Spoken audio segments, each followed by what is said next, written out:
Hello everyone, welcome back. Today we're tackling a medium-level problem called count submatrices with equal frequency of x and y. It's a fun grid puzzle, so let's break it down together. We're given a 2D grid filled with the letters x, y, or just plain dots.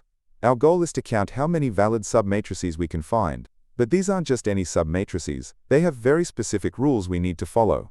The first rule is that every single submatrix we check must include the very first cell at the top left.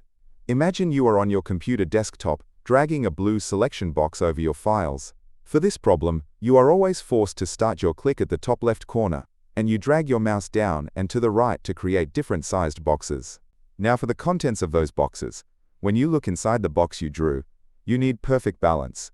The number of x's has to exactly match the number of y's. And secondly, you need at least one x in there. If your box just contains blank dots, well, technically 0 x's equals 0 y's, but the problem says no, you need at least one x to make it count. Let's look at a simple example. If we drag a small box that just covers the first row's first two items, we get an x and a y. That's one of each, so that's a valid box. But if we pull our box down to make a 2x2 square, we suddenly have one x and two y's. The balance is broken, so that box is invalid. It's always good to think about edge cases. What if the whole grid is just dots?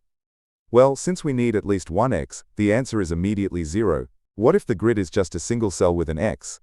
We have one x and 0 y's, so they aren't equal, making the answer 0 again.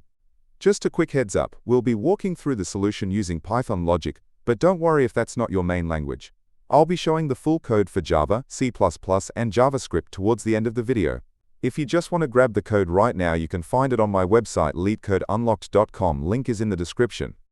Okay, so how do we solve this? The brute force way would be to draw every single possible box and loop through all the cells inside it to count the letters.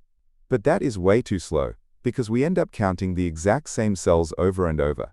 The smarter way is to use a technique called 2D prefix sums. Basically, we build a memory table as we go. If we remember the counts from the boxes we've already checked, we can figure out our new box with simple math. Think of it like overlapping puzzle pieces. To find the total count for a big box ending at our current spot, we take the count from the chunk directly above us, and add the count from the chunk to our left. But those two chunks overlap in the top left corner, meaning we accidentally counted those letters twice. So we just subtract that top left corner once to fix it. Finally, we add whatever letter we are standing on right now. Alright, here's the full Python code for this approach. It looks a bit dense with all the brackets, but don't worry, we are going to break it down into smaller, bite-sized pieces right now. First, we figure out the dimensions of our grid and start our answer counter at 0. Then, we create our memory table, which we are calling DP. Notice that we make it slightly bigger than the actual grid by adding a +1 to the rows and columns. This creates a border of zeros along the top and left side. This is a neat trick. It acts as a safety buffer. When we try to look at the cells above or to the left of the very first grid item, we just pull a safe 0, instead of crashing with an out-of-bounds error. Now we loop through every cell. First, we check if the current letter is an X or a Y. Then, we do that math trick we talked about earlier. To get the total X count, we take our current cell, add the block from above, add the block from the left, and subtract the overlapping corner. We do the exact same thing to find the total Y count.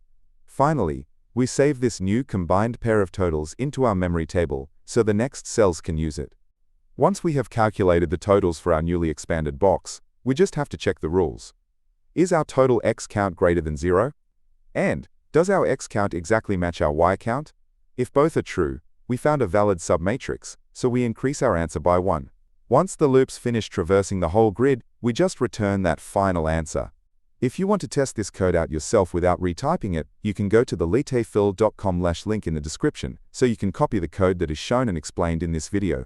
Now getting back to the explanation, code can be hard to visualize just by looking at it, so let's run a tiny 2x2 example grid through it. At step 1, the top left, we see an X. Our total is 1x and 0 y's. Not equal, so we move on. At step 2, the top right, we see a Y. We bring over our 1x from the left, add our new Y, and now we have exactly one of each. That's a valid match. We do the same for the bottom row, carrying our totals down, and we end up finding two valid boxes in total. We will look at the complexity and other languages in just a second, but first I want to quickly say why this channel looks and sounds the way it does. You can probably tell this is narrated by AI. I actually built this for myself so I could generate clear, instant explanations the moment a daily problem drops to help myself learn. It helps me study faster, and I upload them here in case they help you too. I don't put ads in these videos and I don't take any sponsorships. Anyway, let's get back to the video. Let's talk about efficiency. The time complexity is big O of rows times columns, because we only have to loop through every cell in the grid exactly once. Thanks to our memory table, there's no backtracking. The space complexity is also big O of rows times columns, because we create that extra DP table to store our counts as we go. Alright, that covers the Python solution. As promised, here are the full solutions for Java, C++, and JavaScript. Instead of pausing and typing these out, you can just go to leetcodeunlocked.com via the link in the description to copy and paste the exact code directly. Here is the full solution in Java. We use a 3D array here to hold the pairs of numbers. Next up, here is the C++ version. We utilize vectors and pairs to keep it clean. And finally, here is the solution in JavaScript, making use of array.from to build our padded table. Let's wrap it up. The biggest takeaway here is that 2D prefix sums are basically a cheat code whenever a grid problem asks you to calculate totals inside boxes. Just remember the formula of adding the top and left chunks while subtracting the overlapping corner. And don't forget the secret sauce. Padding your table with an extra row and column of zeros will save you a massive headache with boundary checks. Before we finish up, I want to mention I have another channel called Leetcode Unlocked.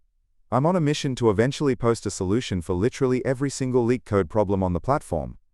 If you want to study problems outside of just the daily challenge, make sure to check it out. If you want to help support that goal of covering every problem, you can donate at buymeaboba.com/LeetCodeDaily. Also, please make sure to like, subscribe, and turn on notifications. I post the daily Leetcode problem as soon as it comes out, so you can get your streak done early. Keep coding, and I'll catch you in the next one.